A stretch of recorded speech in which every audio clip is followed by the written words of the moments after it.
This podcast provides a platform that will share many different points of views that should empower you, uplift you, make you want to go out and do right. When you hear the term still a man, say, yes, I am. Still a man. Yes, I am. Still a man. Yes, I am. Let's go.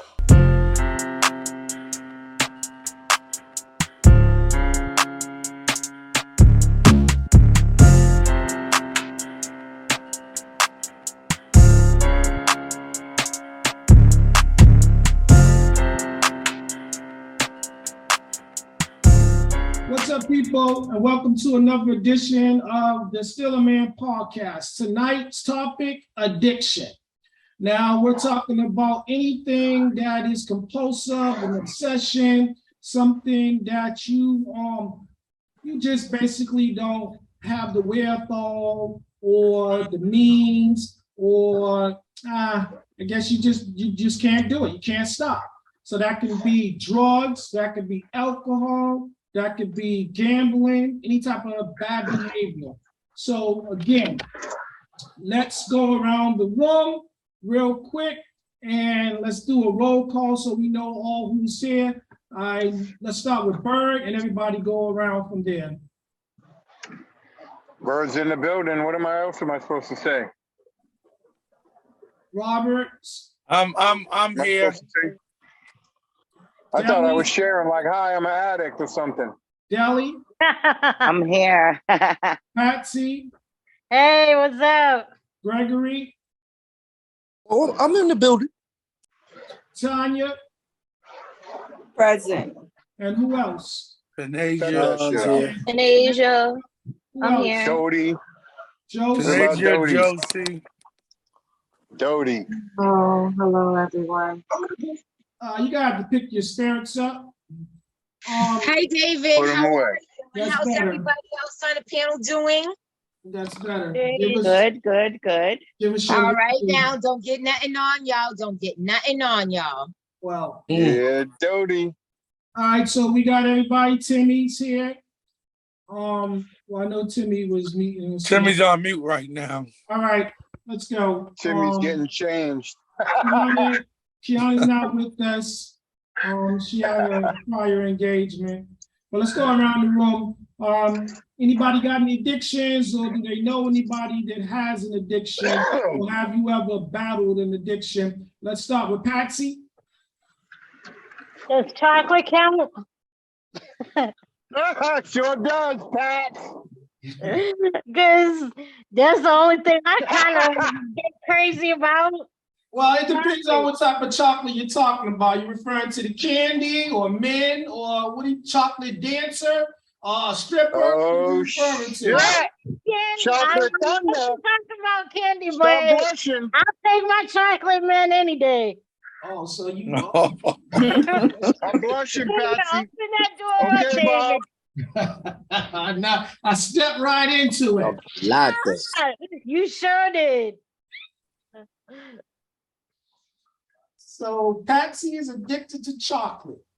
Tanya, any addictions? Not prior. I've battled with addiction, and I know someone who has battled with addiction. Okay. You care to share?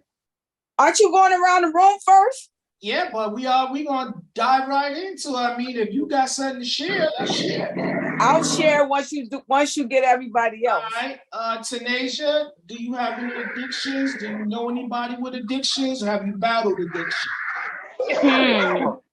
Is OCD or being like too cleanly like an addiction? That's a behavior. Yep. It's an addiction. Yeah, it's a behavioral. I think for myself, I'm very compulsive when it comes to cleaning. I'm a little OCD. I feel like if I don't do it every morning, I feel some type of way. Everything has to be in its place. Everything has to be folded. I will take out stuff, refold it. I will that's just me. But I do know other people who have battled like an addiction as far as like a drug. Mm-hmm. Definitely. And I definitely see how it changes people, whether it's alcohol, marijuana, cocaine, whatever it may be, whatever substance. It changes people, like it changes relationships, it changes family, so it's definitely not good. Yep, and Tanae's exactly right. So guys, just so you know, addiction does not just affect the individual that has the addiction. It affects the whole family. It impacts the whole family. Let's move on to Josie. Josie, do you have any current addictions? Have you ever been addicted to anything, or do you know anyone with some addictions? Well, before I get started, I'm asking for a friend. Is marijuana an addiction? Yes, it can be addictive. Anything? If you, this is what I say: if you cannot go on a plane to a different country without it, you're addicted. Okay. Because that means that because you may not, because you can't. Yeah, think about it. If you go to Russia right now, like that girl who got caught with the marijuana recently, the basketball player, she could not physically be in another place without marijuana. So yeah, you're addicted. But still, it doesn't matter. It was a form of marijuana. Why would you do that? Why would you risk your career, millions of dollars? Wasn't that for her illness though? Like her injuries? Unfortunately, I mean, let's be honest, there's a lot of things you could do for injuries. There's a lot of things you could do for injuries. But I feel like marijuana, I feel like it should be something that you can pick up and put down at any point. Unfortunately, I disagree. I think that anything that is excessive is addictive. That's an addiction. Anything that's used excessively is an addiction. It doesn't matter if you go to another state and you can or cannot stop. If you use anything or do anything excessively, it's an addiction. Mm-hmm. So, Jelly, do you have an addiction, or do you know anyone with an addiction? Have you ever battled addiction? I struggle with addiction. I know people that are addicts. Yes. Mm-hmm. All right, Bird. Same question. I have addictions. I work with an entire bureau involved in addiction and addicts and recovering addicts, and I'm all about addiction and recovery. I definitely do have some demons I'm fighting. We all do. Great job. That's fair. Robert, do you have any addiction, any current addiction, or any addiction that you're battling? I'm addicted to Doty. That's a whole different podcast. We're gonna sit him down, man in the mirror. Right. But my addictions, I don't think I have any. An addiction. I can't say I do. And do I know other people that I probably say they got addictions? Yeah, but who am I to judge them? I'm not gonna say that they do, because they might just like to indulge in what they do. There you go. Good job, Bobber. Right. Can we, what's the difference between excessive and indulge? I was just going to say that because I know some people who love to have a glass of wine every night, right? But like, it's not something that they're dependent on. So is an addiction something that you depend on? So if it's every night, don't you think that that's addictive? If it's every night, that's I'm saying, well, in different countries, they drink wine. No, I'm just saying in different countries, they do it.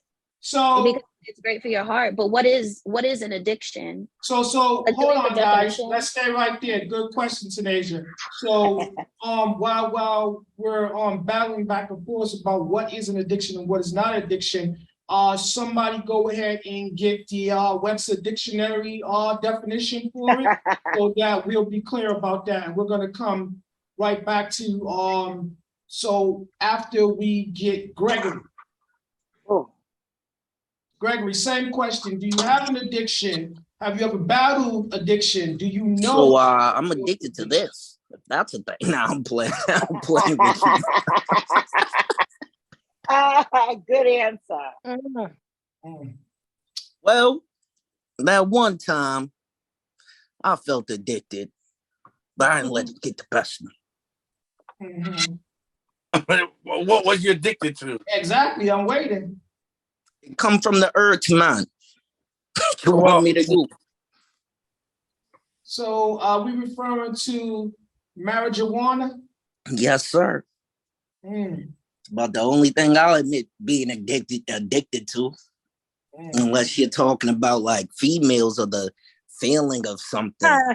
Well, I didn't say marijuana. I said, did you marry Joanna? You said, yes, sir. Yes, sir. All right. So we got Josie. Who did we miss? Timmy's still on mute. All right. Someone got that legal definition, that Webster Dictionary definition? Anyone?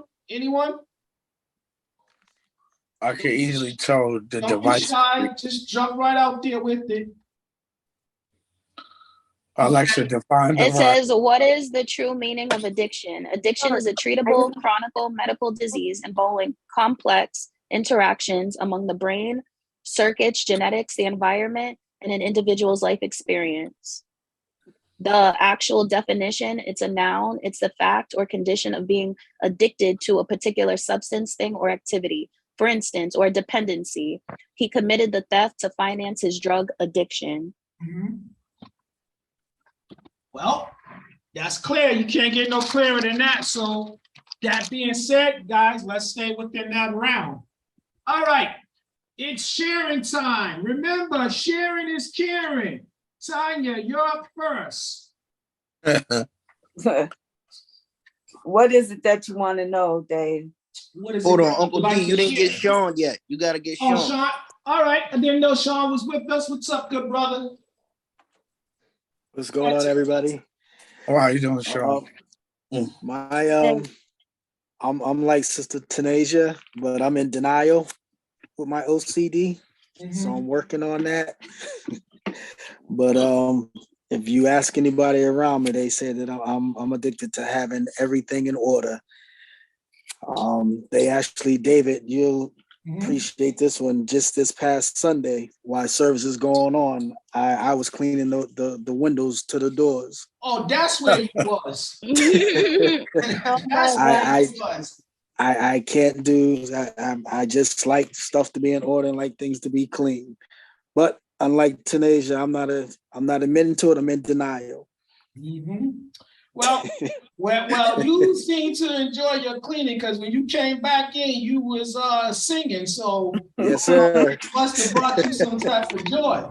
So that's yes, with that being said, let's talk about the reward systems. So that's what happens with people with addiction is rewarding to them. They get something good out of it. That's what keeps them coming back.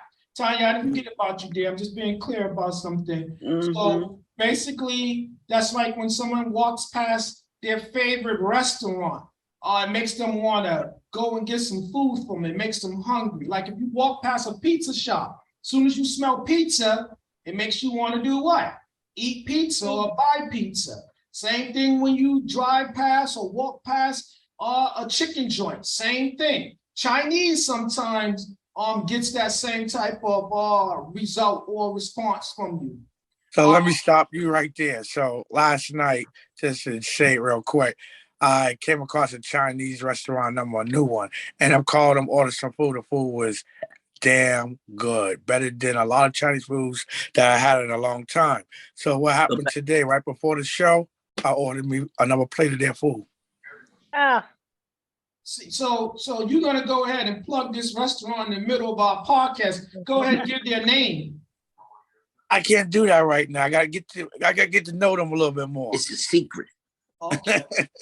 Well, according to Gregory's Foods, want to hear speak about Thursdays. You need to be very careful because you're not certain if you're eating Chinese food.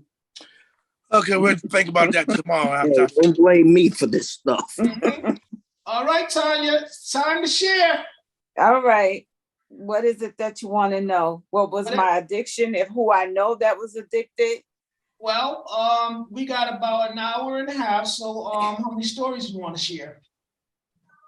Oh, Jesus. I know a few people who were addicted, and I'll just talk about me.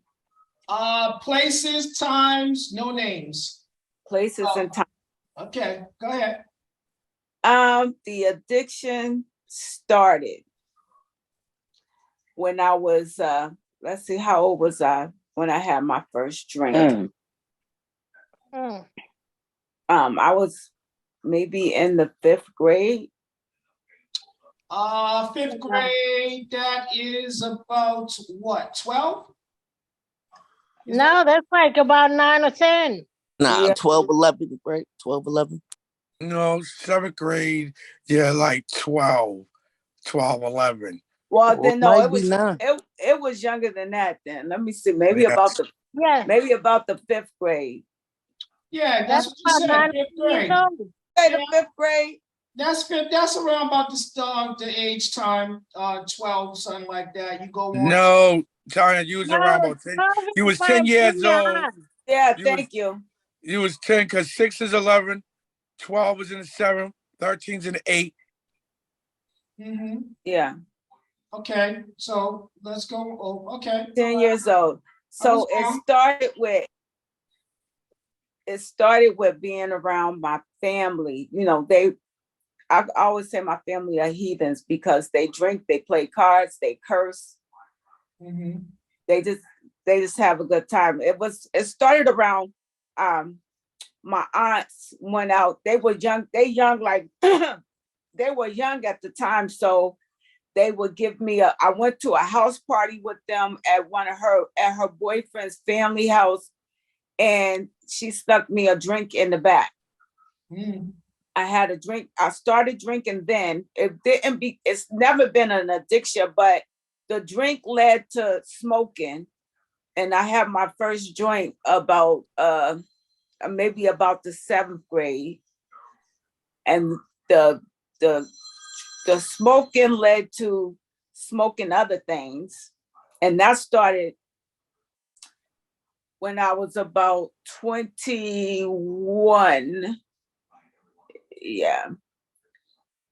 And then it just spiraled out of control later on in life. It comes from, like I said, when you looking for love in all the wrong places, or looking to be accepted, Mm-hmm. looking for some comfort that you wasn't getting somewhere else.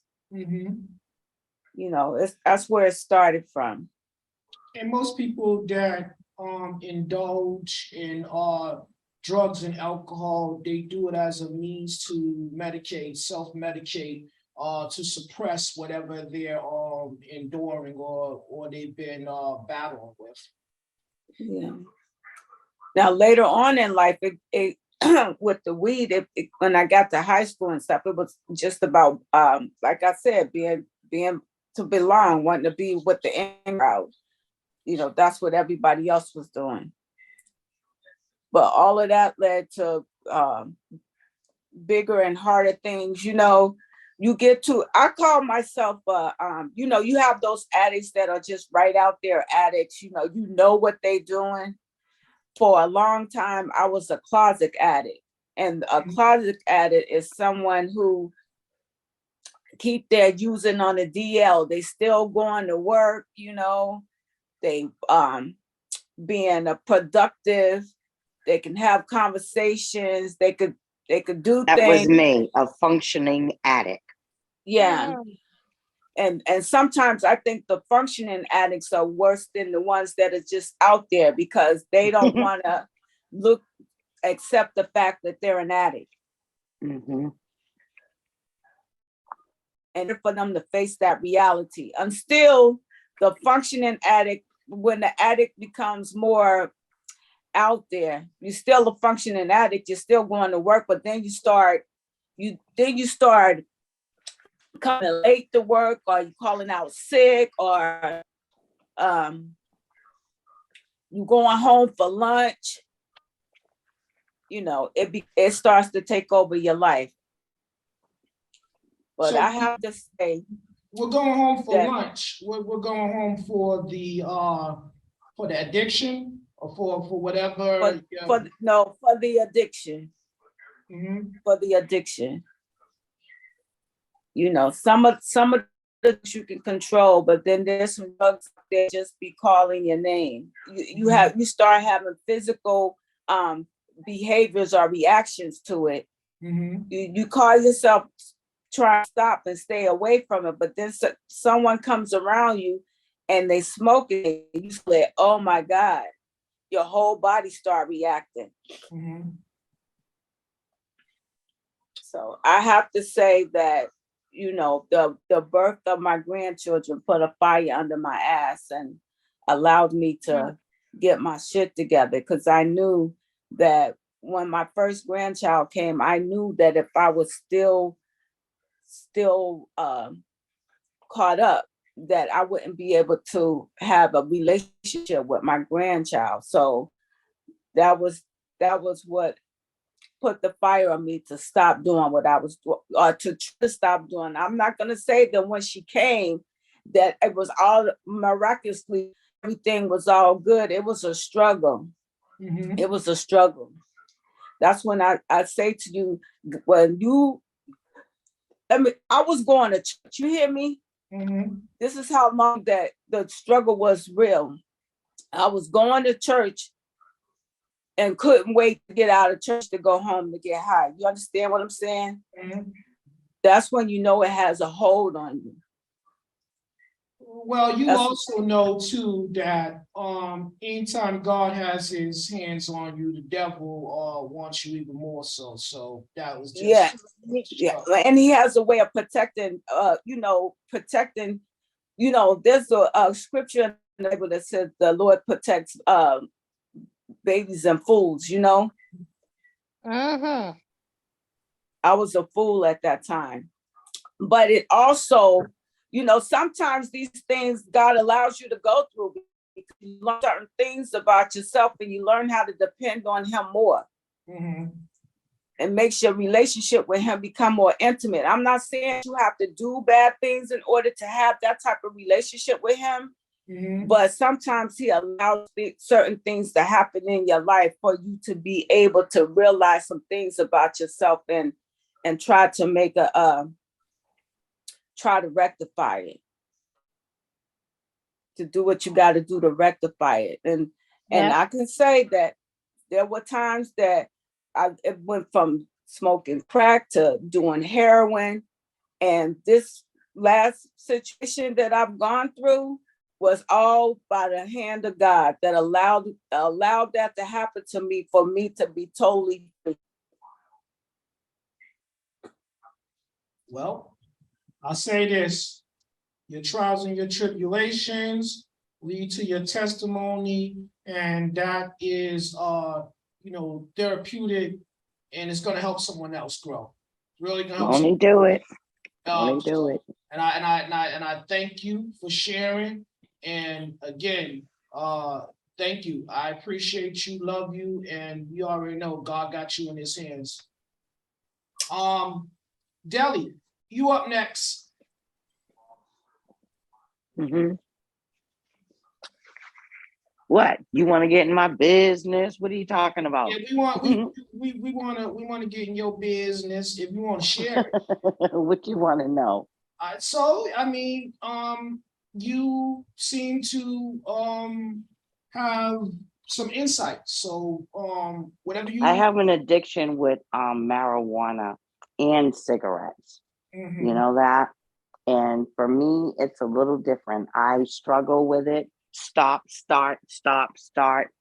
However, through my experiences and trials, I'm very disobedient at the time. And I know it's something internal, because only God, for me, can help stop any and everything.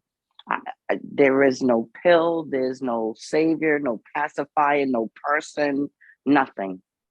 The closer you are to your Heavenly Father and the more obedient you are to his word and his commands, you'll be free from all that. Mm-hmm. That's been my experience. So as I loosen myself from what is right, I find myself on the other side, which is still doing what I shouldn't be doing. So I struggle with that. Mm-hmm. But you're still fighting a good fight. Huh? You're fighting the good fight. Absolutely. I'm not giving up. He showed me a couple of times. You can only come through me to succeed. He showed me that. And I can't for the life of me. It blew my mind. And I think that was one of the reasons how I got back. It blew my mind. I couldn't believe it. I thought to myself, oh, this is the time to celebrate. I can do it again, but I couldn't.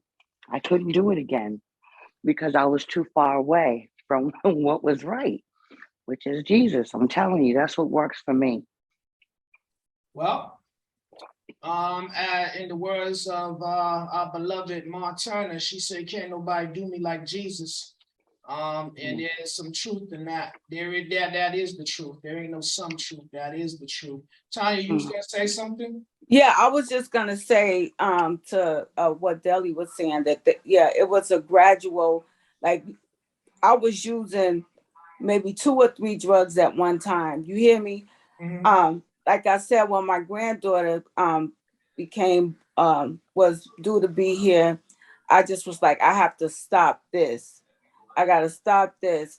And so I started when it happened, when she came, I started with just like praying, asking God to help me through, you know. So it was just like the next day I said, I'm done with this. But I was done with that, but there was other drugs that was taking control. You get, so they were coming off gradually. That I was able to defeat. But when it came to the heroin, that was like that can have you not being able to work because when you don't have it in your system, the way it attacks your body is just like you can't do shit. I'm sorry for the language, but you can't do nothing. And So so can I I ask you, still, Miss Tanya, how did you come clean from all that, free from all that? how did I come clean from all that? Yeah. Well, the cocaine, I came free from what my granddaughter, like I said, I prayed and asked God to help me. And so there were times that I did fall, but I got right back up on that horse and I was just like, nah, I can't go through this. Even if I had to leave certain people alone to stay free of that, that's what I had to do. But you when did it the came, work, but you said the key thing, you prayed. yeah. But the thing about the heroin, like I said, that wasn't something that I could pray about. I prayed about it, but it was just so overpowering the way it was affecting my body that I kept dibbing and dabbing. I wasn't using to where it was a functional use. I was just sniffing to be able to go work. You get what I'm saying? Yeah, it's the body. It's the body. So I was sniffing to be able to go work. But because I kept asking them to deliver me from it, but I kept going back. I went to Puerto Rico and came back home from Puerto Rico and I fell and scraped up my knee. But at that time, I was coming back from Puerto Rico. I was dealing with these migraines. They started hitting me so heavy. These migraines I started having after I had my first child. But as the years went on, they started hitting me so heavy, so heavy, so heavy that, and I was saying to my husband when it happened to me, I'm like, I'm going to be completely free because once I get off of this, I'm not going back. I'm not going back. And God allowed that. And I kept saying that, but God allowed that incident with the blood clot in my head to put me in the hospital where they doped me up so much with pain medication that I gradually came off of it and I haven't picked it back up. I mean, once I made up my mind that this is it. I got other demons I got to deal with. I can't let this be the focus. I'm trying to get my life back on track. I'm trying to do what God's will and purpose is for my life. I can't have these outside attractions. I got other stuff, people, places, other hang-ups I got about myself. I need to get right with. I need to indulge so that I can help someone else. I've always known that whatever situation that I'm in, God has me there for a purpose and for a reason. So I have to go through it, even though I'm caught up in it. I have to go through it, recognizing that the end result is going to be some type of ministry. I have to say that this might sound crazy, but I have to say that the times that I was high were the times that God was talking to me the most. Mm-hmm. That's when you needed him most. That's when you He was meeting you where you was. That's what that was. Mm-hmm. So that's that. And this is therapeutic. Yeah, thank you. I'm glad. Again, and I'm happy. I'm hoping that it's helping someone who listens to it. Of course, it's always going to be therapeutic to someone who probably been down that road or something similar. And I've always thought that if you hold things in, then it builds up anger, it builds stress. So my thing was always, we got problems, we got issues. Let's talk about it. Because if you talk about things, then you could get a clear picture of how to go about dealing with things. Then then the other direction where you're going at each other, or you're just going back and forth doing the same song and dance. And for me, I don't think I have an addiction. I always thought I had control over my stuff. Cause my uncle, very wise man. He's a funny guy. He's Mr. Peabody. Now, this guy indulged in a whole bunch of stuff. And the one thing that he ever told me was, don't let that substance control you. You control that. And so that stuck with me, what he said. And so my thing of anything, I won't let it control me. And the things that I have control over, that's what I focus on. Stuff that I don't have control on, it don't concern me. And another thing that I always, if it don't mind, if it ain't in your mind, it don't matter. That's called denial. Yeah. I tell you, brother, it's just me doing a from the wake and bake, outside looking in. You're in denial. Yes, you're in denial, and that's fine too. Yeah, I get it. It's okay. It is okay to be in denial, but denial stands for don't even know I am lying. Figure it out, T. Now, well, I would Just say a he little wasn't feedback. That's all. addicted. I ain't telling you the truth. I ain't the facts. My feelings ain't facts, but I'm just giving you some feedback. You're in denial, and that's I would okay. say Unc My wasn't feedback addicted means to nothing. other stuff. So He said he Dave, tried everything. I know that for a right? That's fact. what I did. And that's okay. And that is Dave, okay. But there is one particular Hold on a item second, guys. that you are very well indulged on a multiple daily basis without missing days is an issue. It's definitely It that doesn't have to be 70s show controlled. every You day. don't have to be controlled by it. Yes, very true fact. You don't have to be controlled by it, but there is something in particular that you choose to indulge on a daily, multiple, daily, without missing days, can be considered some sort of. Yes, sir. I mean, try going without it for a month and see how it works, and then you'll know whether you need it or not. I don't need that. Try it. Let me say this. Let's get the younger people involved, the youngest people. Lady Tanasia, you still with us? Tanasia? Yes. All right, so I'm here. Let's get your perspective, let's get your views. I mean, how you feel about the situation? Do you feel like you have any addictions based upon what you heard and based upon the definition that you gave us? I agree with what someone just said, something that was like, oh, like, don't do it for 30 days and see how you feel, or see if you truly have addiction. Like, don't do it for 3 days and see how you feel. Like, are you itching for it or are you not? You know what I mean? And I don't feel like I have anything besides like cleaning that I'm itching for it.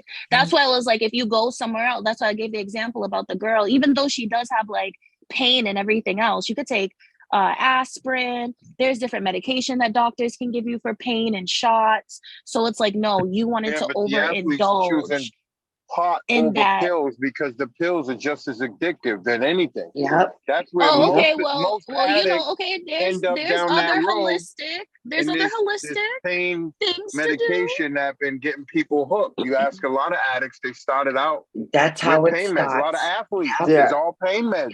Yep. And Yep. they turn the I pain felt meds that. stop, I right? felt that. Because But they say there's so much stuff out there, we're gonna stop this and you gotta try that, and none of that works, and they go to what works. So Yeah. unfortunately, yeah, there are multiple resolutions to pain without a doubt. But the Right. original athlete is issued prescription medication for pain, a lot stronger than what we get and what we're prescribed. They're getting a lot more powerful stuff. And that's the beginning of the game. So a lot of them are fighting for marijuana to be legal for athletes because they're choosing to heal, and their whole medical, whatever, anything is based on them wanting to experience the relaxation and holistic part of, healing of marijuana. So they're looking to get that implemented, but not as of yet.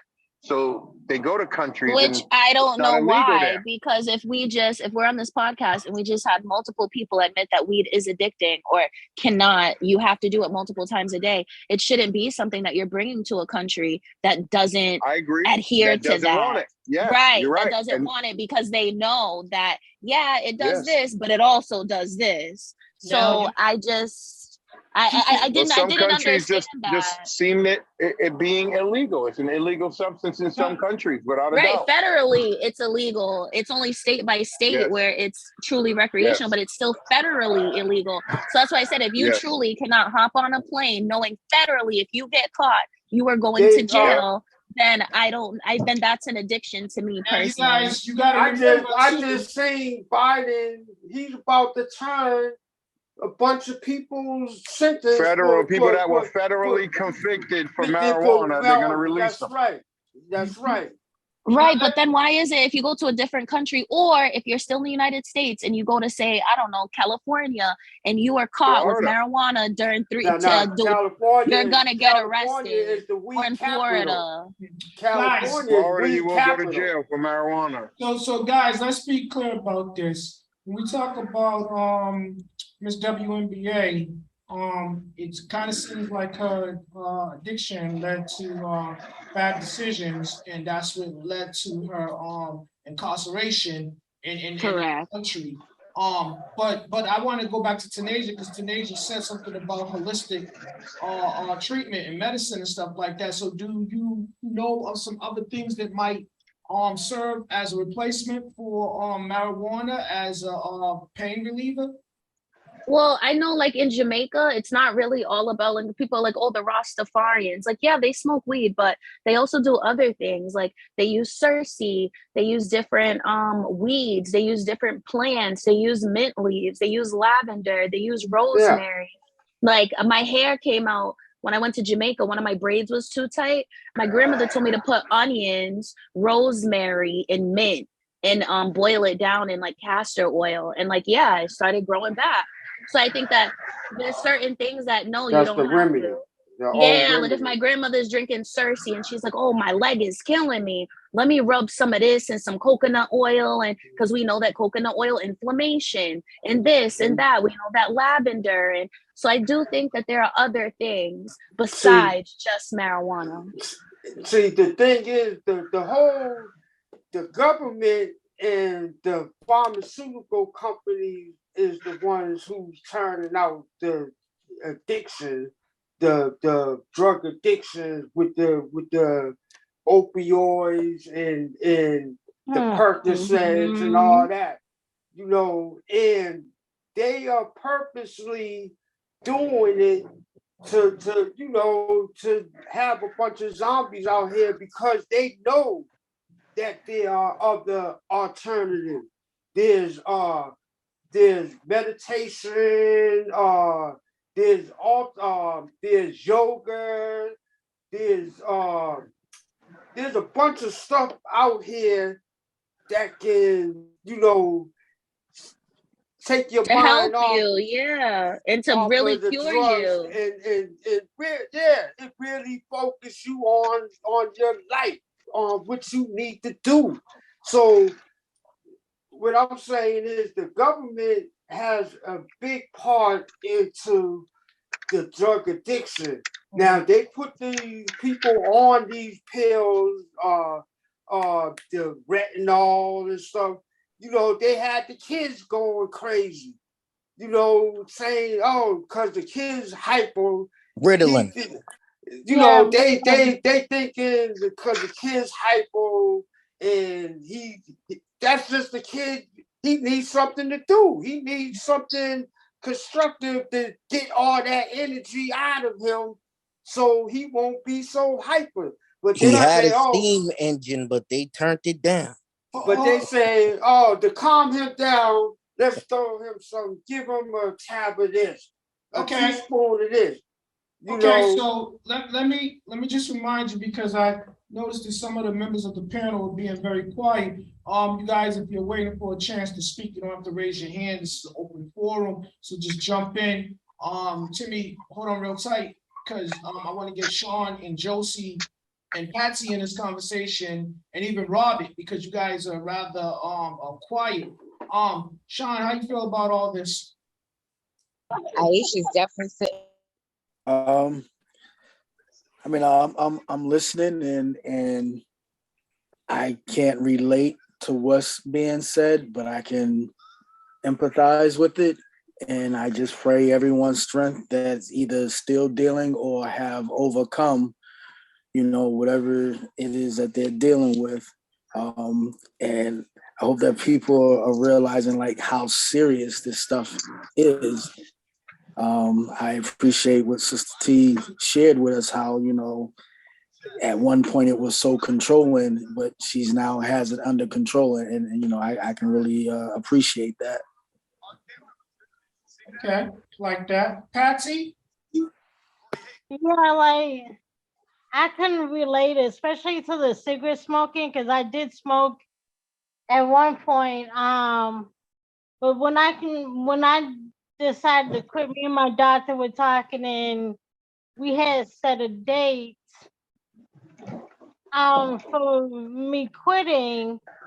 And between the time I set that date and it came down to quitting, I had prayed about it for God to take that taste out of my mouth. So when I had ran out of cigarettes the day before my quitting date, so I was like, well, I'm not gonna go buy another pack of cigarettes, because like a one pack of cigarettes would last me a day and a half. So if I bought it that day, it was like later in the day, I wasn't gonna quit the next day. So, but it is a struggle, because like maybe about a month or so later, I had got upset about something and I was stressed out.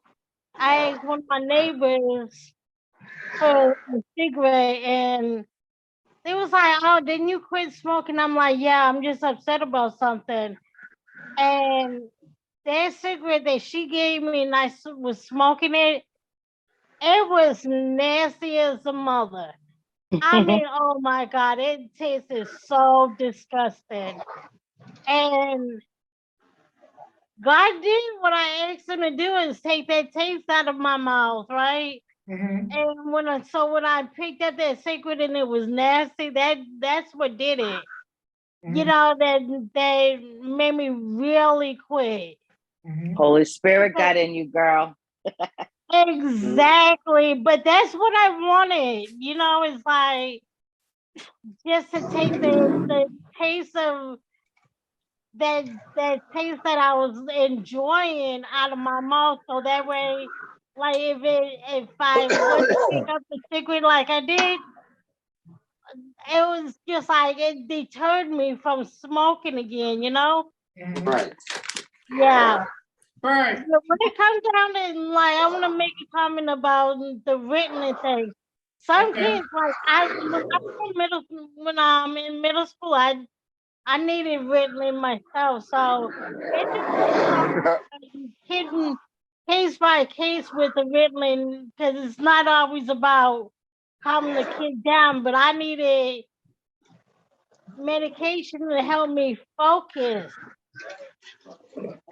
on studying, and being concentrating at school. So that's where the Ritalin comes in good for, but it depends on case by case, Some kids can do okay with it because they really need it. Other kids, they just trying to shut the kid down, and calm So them I down. see So, what you're saying, Patsy, everything you're saying. You know what I'm getting from your revelation, and Tanya's too, and the other young lady. Like, right? Everyone's speaking, excuse me, David, but I hear it. I hear it. I got the whole world in my hands. I can do all things through Christ who strengthens me. And so for Got the those that think, whole world. yes, he's in exactly. his hands. And Yes. so Got that the all whole things, world in his all hands. things, According to all Brad things White must Got the come yesterday. through itty me. bitty babies. All things must come Oh through me. man. Yes, because you know what? I give you faith. I give you hope. You understand? We're not doing this on our own. No. Trust me. No. All things No. come through him. So I don't care what it is. Well, That's all. I'm sorry. So let me, Bird, you want to put on your professional hat right now, and can you school us, take us to school, because you deal with this on a daily basis. People struggling with their addiction. What are some things that you guys do down there at the center where you They teach you that. They teach you about a higher power in them 12 steps. I've been a part of it. Once I got that, once I knew that that's what it was in the 12 steps, I was able to succeed. Bird? Well, in the situation that I'm in, we provide many individuals that suffer from what we call now as a substance use disorder. So we provide, referrals. We provide referrals to detox, mental health programming, counseling, housing specialists. We do many referrals, but we also just provide that I directly work with multiple individuals with substance use disorders on a daily basis. They just come in to kind of check out for the day from the street, get some sleep, get some rest, get a shower. You know what I mean? If some want to go into a program, we'll find you a spot, put you in a cab, and send you right out. If you're looking for counseling, we'll provide resources. Hold on, Bird. Timmy, press mute. Go ahead, Bird. So, we just provide multiple resources. Again, we can bring you water, but at the end of the day, you got to be ready to make that change in life. I'm not in the particular programming where they promote the 12 steps, and I'm not even as educated in addiction as I may sound, but I'm just getting into this business. But I've dealt with addiction on many other levels with family members and friends, but this is a whole new situation in life and an adventure in life I'm dealing with. It is humbling. It is amazing. I would say being an addict is the hardest job out here. You wake up with not a dime and have to support $100, $200, $300, $400 a day habit with waking up with nothing. And you are doing an amazing job. You are doing an amazing job. To me, I think he loved his job. He loved that job that he's at.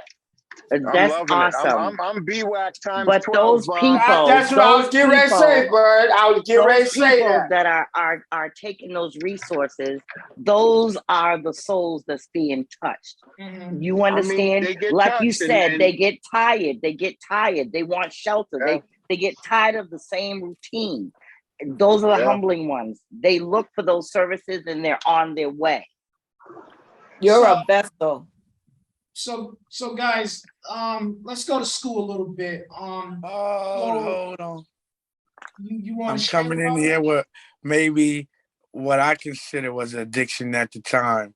I say I was addicted to marijuana.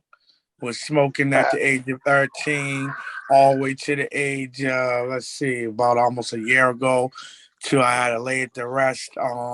I drunk alcohol and beer for a long time. I laid that to rest. I struggle with sex addiction. I can say every time I got high, I got horny. So I realized to the day I stopped smoking marijuana, I didn't have that horny itch in me every day, all day sometime. Like it's wonders how your mind work when you put down a drug. So for my Jehovah alcohol, Bob. for my alcohol and beer, I stopped drinking that because I had a sciatic condition, and the doctors wanted me to be on all this type of painkiller and muscle relaxer, and I couldn't tell when I was getting better or not. So I walked in the hospital, gave them a bag of their painkillers and meds, and told them all they was doing is masking my true problem and trying to get me addicted to their medicine. That's how it Here, starts. True. take it back. So That's when I how did it that, starts. Hallelujah. when I did that, they wanted to call the psych ward to check my mental out. They thought something was wrong This because I man's was crazy. sharp. I was a sharp one. I knew they was Hallelujah. trying to do me wrong. Yes. Good for They was you, going to Rob. admit Good you. for For you. marijuana, last New Year's Eve, I had a nice size bag, was gonna bring in my New Year's the right way, but I ended up getting COVID, and I told God the next morning I woke up in my home, I would do anything. And this is the number one thing I'll do. I'll give up marijuana, even though I like it so much. If you would give me back my smell, my taste, my faculties, I All you lost had to a lot. do I is was get the losing damn vision and shot. everything. You And should have when I listened to him. made that commitment, I stuck with it. I left it alone, never turned back. So Greater is those he was that's my in me addictions. than he that's in the world. Go, Mm. Robert. All right, Robo. Yeah, COVID was a hard time for a lot of us, big dog. Yes, well, Uh, I can't say it was for me. I didn't get it too bad, but I But know and that to it you, was. Tanya, I do like to say I Wow, I'm thank you for blessed. your testimony, but honestly, hearing it kind of angered me and saddened me at the same time because I don't like to see anyone getting addicted to any of those harsh drugs and having that trouble time coming out of it. It's hard for the women, anyways. It's always hard for the women to come out of it. That's a good question. I mean, Don't do that's a good that. statement. Is it? Don't genderfy that. And you No, can't, it you is. can't gentrify You it. cannot. You But don't have any statistics to prove that. You're just speaking out of the It's It butt. is. harder for people Nah, with it is hard addictive for the women. tendencies. The women If you have an are addictive more. tendency, it's harder for you. That's all. And you The also reason know yeah. why I addiction say is hereditary. the Addiction is reason why I say hereditary. it hit the women more harder because if they get on drugs, it fucks up everything for them. It fucks up them taking care of their kids. It fucks them up from taking care of their house, and the household is Guys It ain't does taking that care of with their the kids father either. too. The father Right. The stealing the fathers keys and abandon the taking the kids. kids' clothes. Timmy, shut up. You ain't no, but speaking if nothing the right mother, right now. if the father ain't on yeah, drugs, then not as much he's as I had gonna last take night. over. The father's gonna leave the mother on drugs and leave her to care for the kids. So no, you can't That's why. genderfy it. That's This is why I all I'm said saying. it's worse when they on it. That's why I said it's worse when they Most on women it. hold the household down when the man is gone and addicted to drugs, or not addicted to drugs, addicted to his own self, and leaves the children. So even the mother on drugs is still there, It's sad, Yeah. but Yep. the It's mother sad. holds the house together when the dad's out running off, fucking up all the money. She's still Yeah. making a meal for everybody. So, I mean, genderfy it. I mean, they're the strongest ones that can get through it. They got the strong, strength stronger than the men to get through that shit. And you know why we have that strength? Because we go through the pain of giving birth. You're right. It's the natural process of life that women have to go through. Carry, not just giving birth, you carry birth. You create birth. You create life inside your womb. I was just getting ready to go there. To say nourish that we're life. Yeah. So guys, so Bird, actually, Go ahead. Sorry, Bird, answer me this. I heard what you all just said about, because you started off by not genderifying it, and then you turned around and it seemed like you backtracked a little bit. Correct me if I'm wrong, anybody. If I was to jump on the bandwagon of genderifying it, my opinion would be that if women are stronger to deal with addiction than men, will we think that it's more that they can deal with the pain of it all, or is it more that when men get into something because we have such a selfish nature? It's And more of the because women are selfish nurturing, testosterone in men, right? and so The because women, testosterone that men have, yes, and create. all right, cool. I can go with that. So what I was going to say to you, any addiction is very helpful. Did you get to the point where you have a quit day? And usually what happens with the quit day is when someone just decides that, I have a problem. This is real. That's the beginning, is identifying that you have a problem. That's step one. That's all right. So you want to, so you know the steps. So you want to share them? I do not know any steps in AA or NA. Okay. I just know the first step of addiction is identifying you got a Is problem. admitting Yeah, it. you see that on Admitting TV and it. movies everywhere. All right, so you guys are in agreement. That's the most important step to admit Yep. that you have a problem. Is admitting it. Yeah. You can't get better if you don't know or come to terms that there's a problem. What are you Yeah. going to fix if you don't admit there's a problem? And the Right.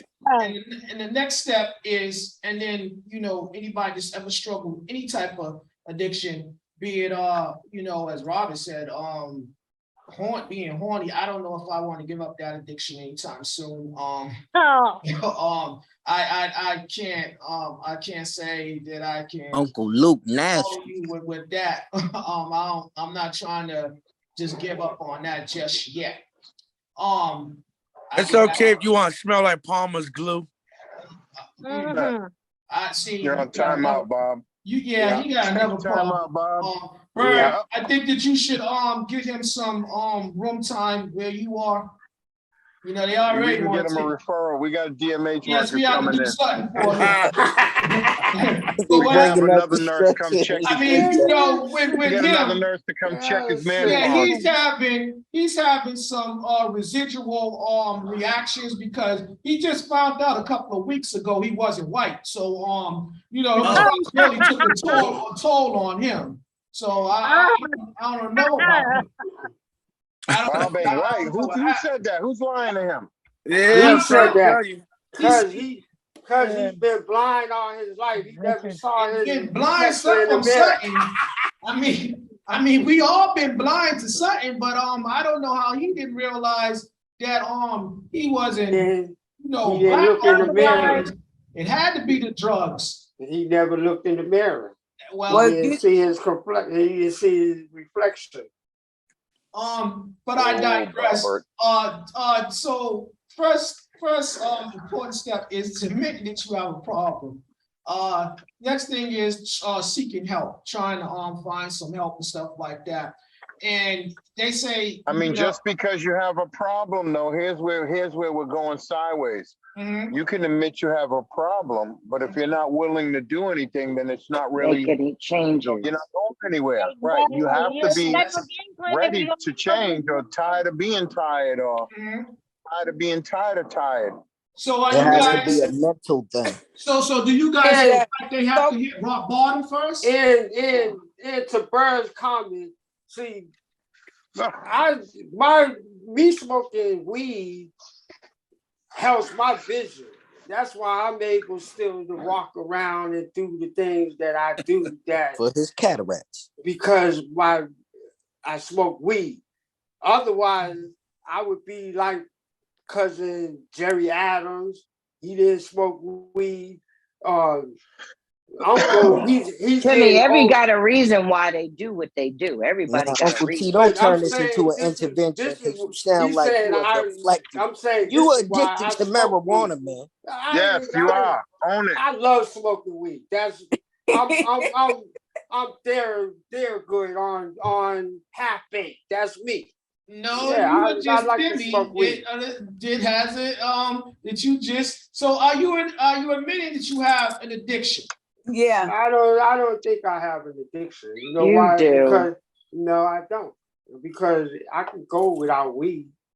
I Okay. can go But without it. Timmy, But Timmy, you I just said chose that not you to. use it for your vision. So how can you Right. go without? Can I say this about I marijuana, can. yo? But If they would have let us I smoke don't want weed to the way slow we down did, what my vision is. My vision is stable. My vision has been stable for the last 15 years. All right, so this is not about your stability of your business that we're talking about addiction, and it's either you have one or you don't, or you're recovering from one or you're battling one, and you are at the point where you do not feel like you have one. Bird, what does denial stand for again? Don't even know I am lying. I told you, if you can't go, just like the basketball player, if you know that if you have to get up for a job and go to a whole nother place and they're paying you, whether it's $1 million, they're paying you lots of money and you're going to put your life on the line and your whole thing. If you would risk it, you have an addiction. And your freedom. And your freedom, your life, your kids, whatever, that's an addiction. Because that addiction told her, you can take this with you. You can go into this country. There's not going to be a problem. Like, oh, you went to Puerto Rico. Oh, you done went here and did it. with Go marijuana, ahead. I think they Okay, so criminalized put it this marijuana. way. That's a devil lying. That means if for a whole year, the government don't put no more weed out there, no more weeds growing, I don't care, underground, on top of the ground. You can't get no marijuana for a whole year. Right. What are you gonna going to do? Be okay. You find another addiction, something else change to life. feed. Find another drug to else. substitute. All right, let's stay right there. Nah, Let's stay that'll right never there. be. Let's stay That'll right never be. there. So, do you guys believe that once people overcome one addiction, they adopt another to replace that one that they no longer battling? In some instances, if they don't have like a plan, yes, you will easily find food, gambling, sex, whatever. You'll pick up something else. Anything. So is it safe to say that anybody can become addicted to anything upon abandoning another addiction or giving up or overcoming? I got it. Yes, you're an addict. Can I ask you a question? I got an addiction, David. I think that addiction is a personality thing, like the definition I read. Like it has to do with personality traits. It has to do Addiction with is an like illness. generation. Right. It's like literally. So I think that nobody has to necessarily go from one to the other. Our pastors and preachers, do they have an addiction? Does pastors and preachers have an addiction? Addiction to spreading the word. Addiction to God. Yes. Yeah. Yes. Yeah. No. Because in the Bible it says that you're not supposed to idolize. You're not supposed to. That's not an addiction. That's just faith. That's just something that you believe in. But don't say that that's an addiction. No. Here's the addiction that everybody has. Their goddamn phone is an addiction. Everybody, that's not true. That's not true. You don't have everybody's in their damn phone. Everybody, you look at the kids. Very true. Listen, that's not true. Phone. They actually made a specific place for you to go. If they didn't have the phone, y'all can't talk over one another. If they didn't have the phones, right? If they didn't have the phone, you would not see people. You would see more people talking to each other like they was before they got the phones. You see more people interacting. You see sending a letter on a carrier pigeon. Or that too. You know, writing letters and shit. You know, all that type of stuff. Talking, you be using a house phone, landline phone, because there was no cell phone.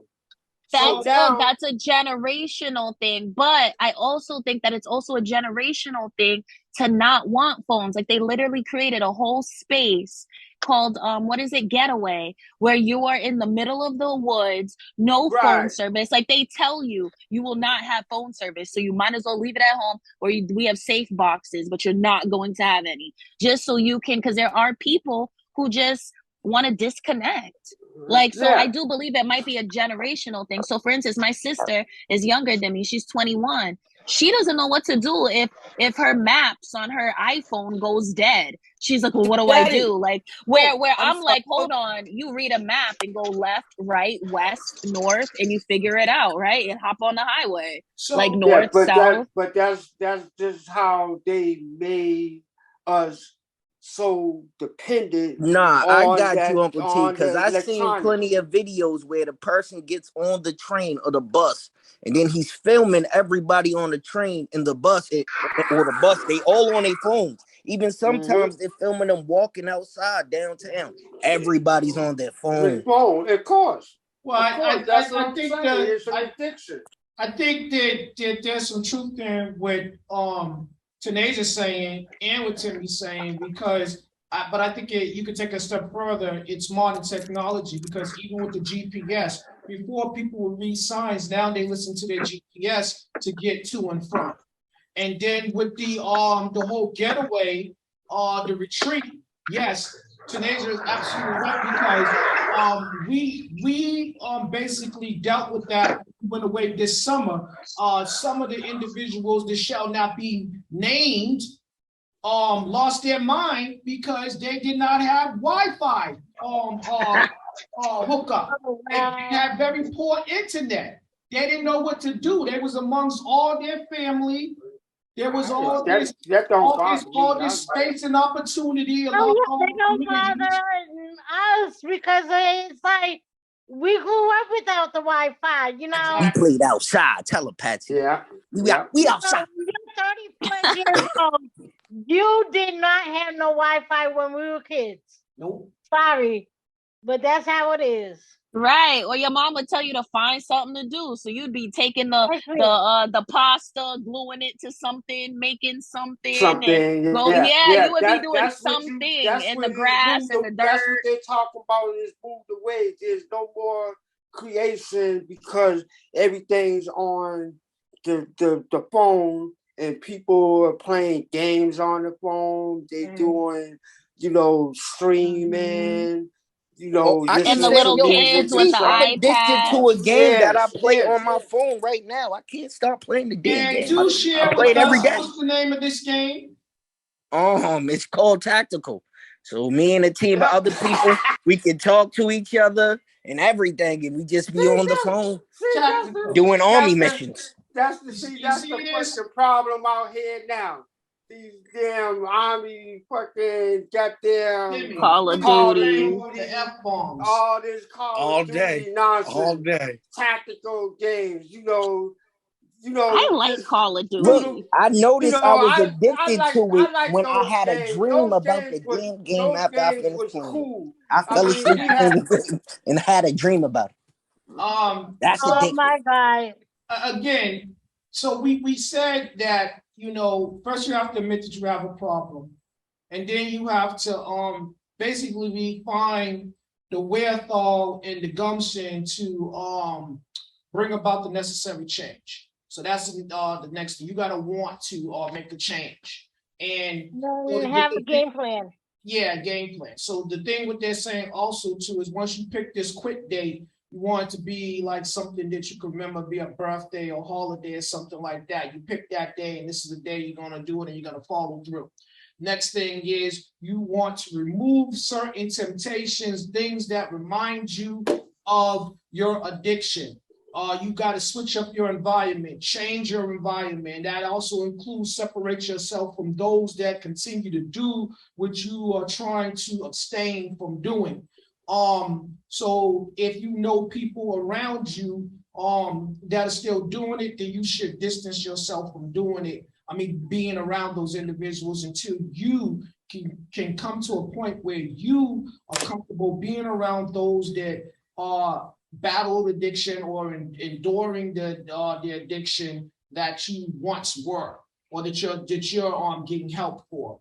The other thing is to find a support group to help you deal with that. Be it Narcotics Anonymous, AAA, Alcoholic Anonymous, and things like that. Even when people that need have gambling addictions or any behavioral behavior addictions, you want to get you some type of help and stuff like that. The other thing, what they say, and I don't know if I necessarily agree with this one, where they say that you should ask the people around you to participate and support you with your battle, whereas you're asking them to refrain from doing drugs around you and holding you accountable for your drug use. I don't know if that's going to work if all of these individuals are still indulging and they don't seem to feel that they have a problem. You might, in a sense, be ostracized because they would say, you have a problem, I don't have a problem. How do you feel about that, Bird? Bird, you still with us? He's on mute. All right, Tanya, how you feel about that? Asking others to hold you accountable and asking them to refrain from partaking in any drug use when someone's battling with it. The person that is battling the addiction is asking others to refrain from doing it in their presence. How do you feel about that? I respect that. Okay, Bird, you can go. You respect that, you said? Yeah. I do respect if someone is choosing to battle their addiction and ask you not to drink or smoke around them. I get it. But at the end of the day, I'm dealing with my life too. So if my life is smoking weed and you don't, then I don't know if my life is going to be without you, but my life will be a little bit more limited to you. Just tell them how you do me. Mm-hmm. All right, brother. All right, so let me get out the way. Tanasia, how you feel about that? You guys have to take your phone off mute. I think. Oh, my phone was on mute. Yeah, go ahead, Uncle T. Go ahead. No, Tanasia, you go first. Go ahead, Tanasia. Oh, I believe in that statement. I believe that if you know that somebody has an alcohol addiction, whatever, and you're trying to overcome that, then yeah. In the Bible, doesn't it say that if you surround yourself by an angry man, that you will become one? So yeah, you need to switch it up. Go around people that are active, get a gym buddy, get somebody that likes to paint, even though you never painted before, probably don't like it. Go try something new, go travel, like keep yourself busy into new things instead of those old habits. So yeah, I agree. Amen. So you feel like they should remove themselves from around those that still partake in it in order for them to have their sobriety. Yeah, Yes, and you can still because be friends with those people because everybody grows. Maybe I don't know. I'm just giving an example. Maybe right now I don't smoke, but Gregory smokes. Maybe in 2 years he doesn't smoke anymore. Like, it's not for me to judge. That's just a part of his journey and what he chooses to do right then and there. Like, people's situations change. People meet new people, relationships, faith, you know. So, but it's okay for me to say, hey, let me back up a little bit because, hey, G, I'm not smoking, but if you want to come over and do this podcast, cool. Just, I personally don't smoke. And if he's like, well, I need a blunt, then I know automatically, boom, you know what? That's probably somebody that, we can only do these things together. But I know I can't be around it because he's going to smoke. And he told me this. Yeah, so those are setting barriers. So I can't be mad. Yeah, I can't be mad at G. Everybody's not gonna conform to not smoking around you and not drinking around you. Yeah, some people don't like people to swear. Some people don't. Swearing is an addiction. All different types of things, but that's a journey. Because you hear about 5 months later, oh, so and so don't drink no more. Oh, really? I'm sorry. I was pouring you a glass of wine. Like, oh, nah, I don't drink no more. Oh, okay, great. Like, oh, well, you were just a drunk, 6 months ago. You know what I mean? Blabber it out and getting drunk and showing up, you know, so people change. Robert? Now, so I will have to hear all of that for the drinkers and the smokers and the pill poppers and the sexters or whatever you want to call them. I am in control of being the navigator of my new beginnings or my journey. So I'm not going to say I'm looking towards you to change what direction I'm going in. I'm going to change that direction on my own. I still can see you, chill with you, but I know if it was a little bit too much or overwhelming, I'm over here now. I don't have to sit stuck and do what you're doing because I don't do it no more. I got to get up, remove myself. Yeah. Yeah. And not even remove. I say distance because I hate that remove word. I believe in distancing. Like it's okay to distance yourself and come back because we all need to work on ourselves. Sometimes it's a solitude thing. It could be anything. But I think it's okay to say, hey, you know what? Let me distance and I'll come back. Because sometimes you don't even know your own boundaries. So don't remove. More like a sabbatical. Take a leave of absence. Yeah. Like when and I then say come remove, back.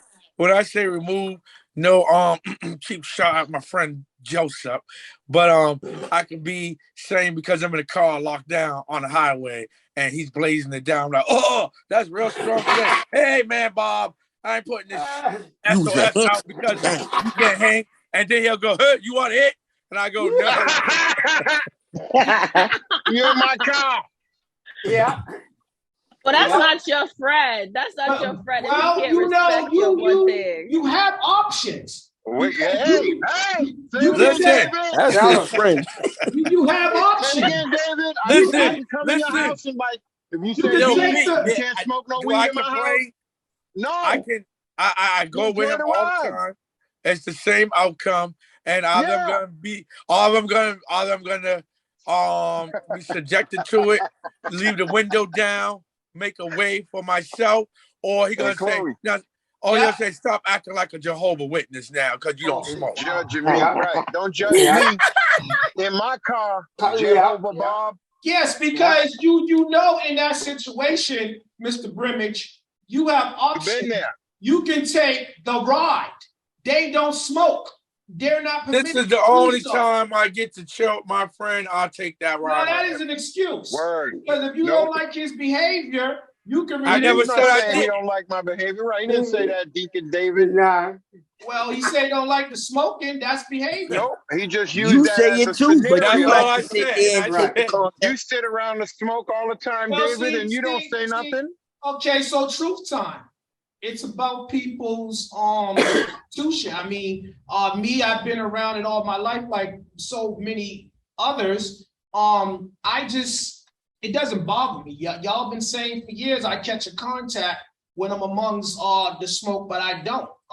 Jesus was amongst the devils. We holy people over here. So you know that's just what it is.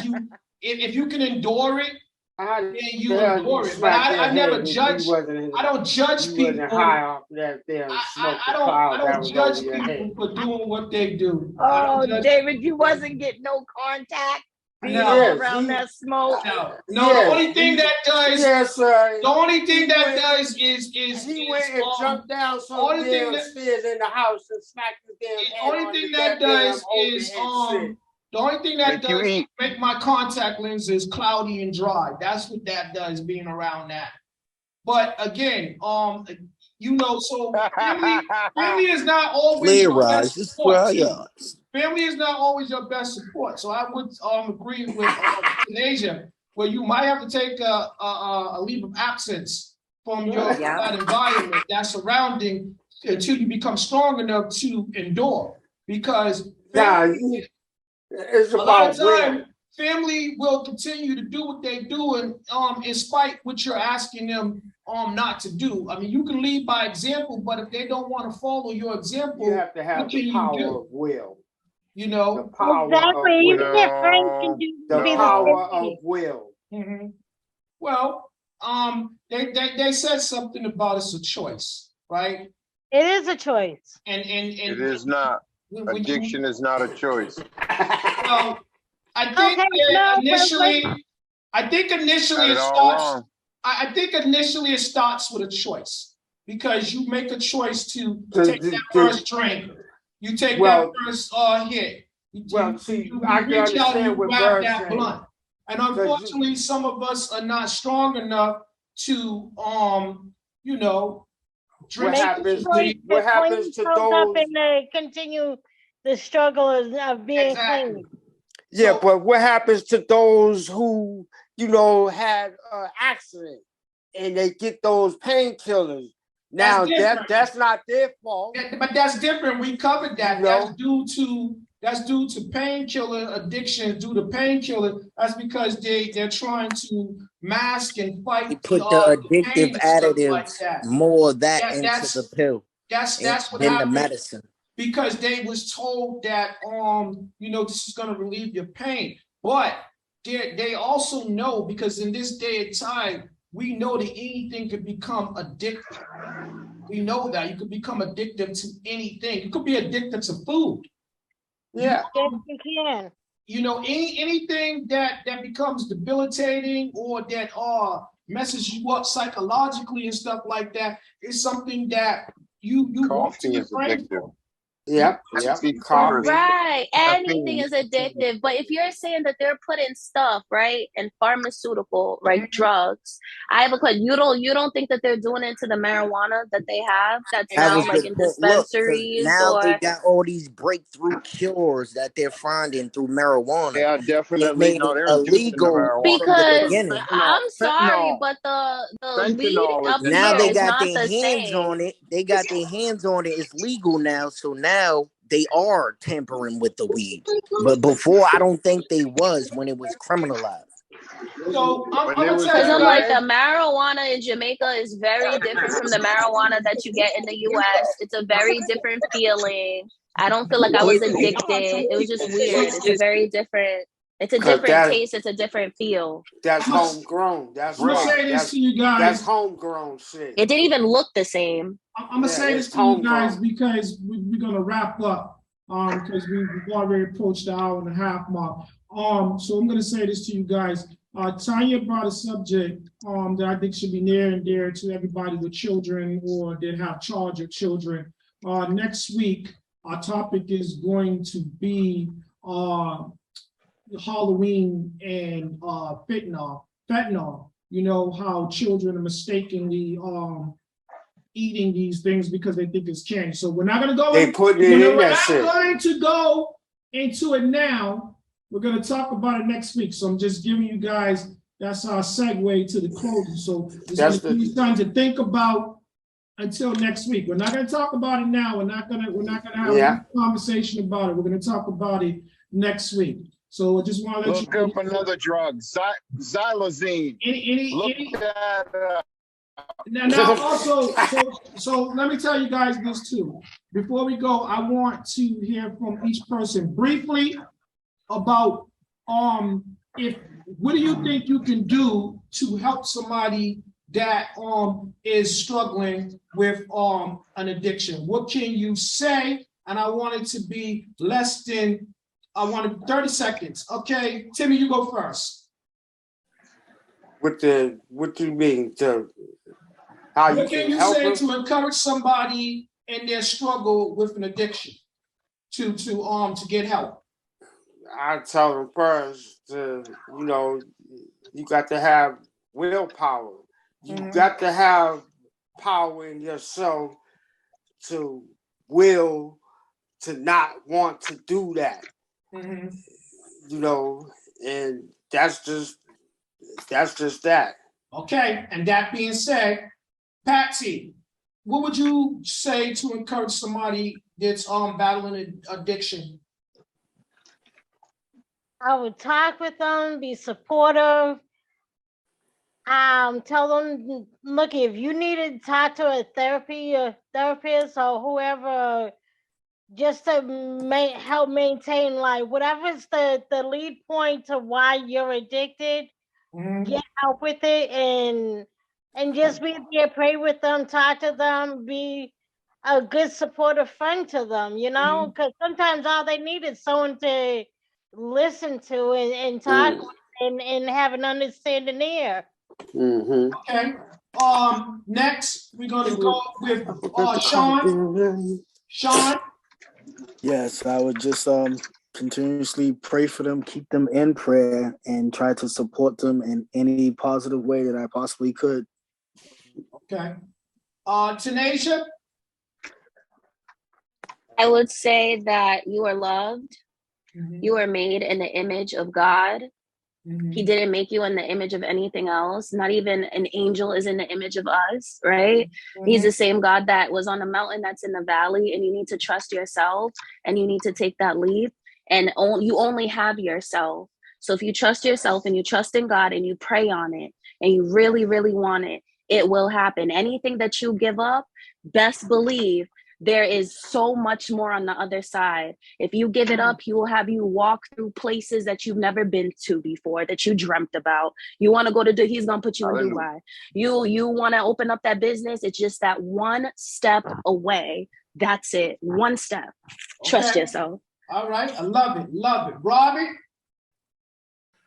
I would tell them the same way they believed in that drug, they need to start finding belief in themselves again, find their self-worth, find something that they can cling on, either an object or a person, and try to help someone better themselves, because at the same time, you're helping that next individual better themselves is therapeutical to you too. Okay, love it. Deli? I think I would could you hear me okay? Yeah, I think I would try to speak to their spirit and then take them by the hand and try to be a source, a beacon of light, a source where they can try to succumb to what their wants and needs are. That, you know what I mean? Sometimes your best efforts get you where you are today. You know what I mean? But so when people are addicted and going through, that is not their best efforts. You know what I mean? So I think I would tap in spiritually and take them by the hand and try to really connect with resources and helping them through it. Okay, love it. Robert? Oh no, I said Robert. Gregory? I think it's the message. So I'm gonna tell you from experience. I done printed out a whole report for my friends when they was going through something like this, and I gave it to them and I let them read it. And, you know, I just will point them in the right direction. Here's some therapeutical music you can listen to. Do something else, you know, don't find something else addictive, but find something that's a hobby. Right. Okay, we're going to go to Tanya, and then Bird's going to take us home. Tanya?